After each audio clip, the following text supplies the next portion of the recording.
Hey everyone, Dan G23, and we've got the RXM Stiffler Manufacturing slide.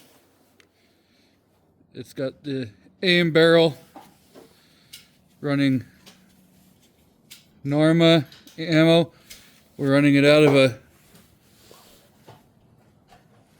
fill of focus 40s&w mag.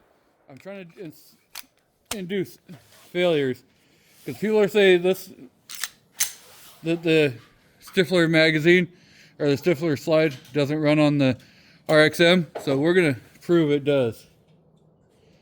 Trying to make sure I'm in focus.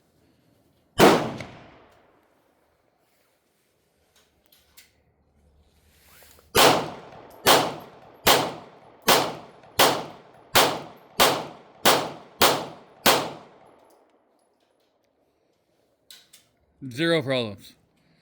So, yes, a Stiffler Manufacturing slide will run on an RXM, no problems. Even when you use the wrong magazine. So, 40 Smith & Wesson magazine had 9mm firing out of it.